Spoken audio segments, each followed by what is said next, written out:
बिस्मिल्लाहिर्रहमानिर्रहीम। अस्सलाम वालेकुम। कैसे हैं फ्रेंड्स? उम्मीद करता हूँ बिल्कुल खैरियत से होंगे। मैं मोहम्मद वकास और आपको खुशामदीद करता हूँ अपने चैनल मिस्टर प्लांट पर।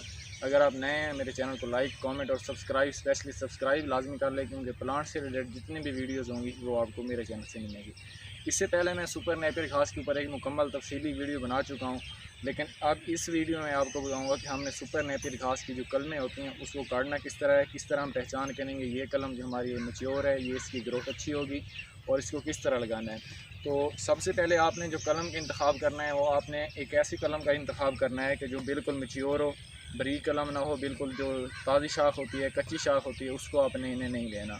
तो उसके बाद दूसरा काम जब आपने करना है तो उसमें आपने कलम में जो रखनी है कम से कम आपने 2 आँखें रखनी हैं। तो थोड़ा सा जूम करना मैं आपको, ये हमारे पास ये जो कलम है इसकी ये 2 आँखें हैं। एक आँख यहाँ से निकल रही है और दूसरी आँख ये वाली है। तो अब इसको मैं आपको बताता हूँ कि हमने इसको ज़मीन में किस तरह गाड़ना है। अब आपने कोशिश करनी है कि आपने 2 आँखें रखनी हैं। अगर एक आँख भी रखेंगे फिर भी पौधा चल जाएगा, लेकिन इसका ख़तरा होता है अगर इसको फंगस लग जाए या किसी भी वजह से अगर इसकी जो आँख है इस तरह ये कट जाए तो फिर इसकी जो ग्रोथ में बहुत ज़्यादा मसला बनता है। अगर 2 आँखें होंगी तो एक आँख के साथ मसला पेश आएगा, जो दूसरी आँख है वहाँ से इसकी ग्रोथ शुरू हो जाएगी। तो ज़मीन में इसको हमने किस तरह लगाना है, कोशिश करें कि इसका जो लाइन से लाइन फासला है वो कम से कम 1.5 फुट हो। जैसे कि आप देख सकते हैं हमारे लाइन से लाइन का फासला भी 1.5 फुट है, और अब हम इसको 18 इंच के फासले पर, मीन के 1.5 फुट के फासले पर भी लगा रहे हैं। तो लगाना आपने इसको इस तरह है कि त्रिची इसको लगाएंगे, समझ लें कि 45 डिग्री के एंगल पर हमने इसको लगाना है। और इसकी जो दोनों आँखें हैं वो ज़मीन में आपने डिप कर देनी है। मीन के दोनों आँखों के ऊपर रेत होनी चाहिए कम से कम 1-1 इंच। तो इसके बाद यहाँ से यहीं से इसकी जड़ें शुरू होंगी और यहीं से इसकी ग्रोथ शुरू होने की। आपने एक पौधा यहाँ लगा दिया है, अंदाजे के साथ आपने दूसरा पौधा भी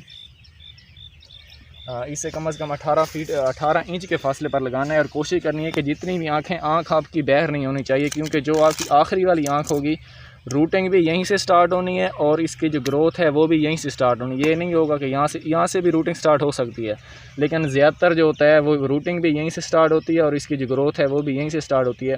तो अगर इसकी जो आँख है ये ज़मीन से ऊपर होगी, इस तरह होगी, तो इसकी जो रूटिंग के साथ बड़ा इशू बनेगा और ये पौधा ज़्यादातर इसके सूखने के चांसेस ज़्यादा हैं, क्योंकि अब गर्मी का सीज़न चल रहा है, अगस्त का सीज़न चल रहा है। तो अगस्त में वैसे तो मानसून का मौसम है, ठंडा मौसम होता है, नमी वाला मौसम होता है, लेकिन जब ज़्यादा धूप पड़ती है तो इसके सूखने के चांसेस ज़्यादा होते हैं। तो इसलिए कोशिश करें कि इसको आपने ज़मीन में ही गाड़ना है। ज़मीन में नमी में पड़ी रहेगी तो इसकी ग्रोथ भी जल्दी होगी और इसकी जो रूटिंग है वो भी जल्दी स्टार्ट होगी।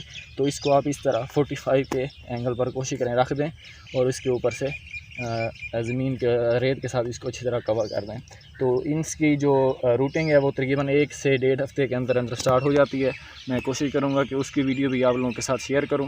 उम्मीद करता हूँ कि आपको मेरी वीडियो अच्छी लगी होगी। तो अच्छी लगी है तो मेरे चैनल को लाइक, कमेंट और सब्सक्राइब लाजमी करें। तो इंशाल्लाह मिलते हैं बहुत जल्द एक नई वीडियो के साथ। इजाज़त दीजिए। अल्लाह।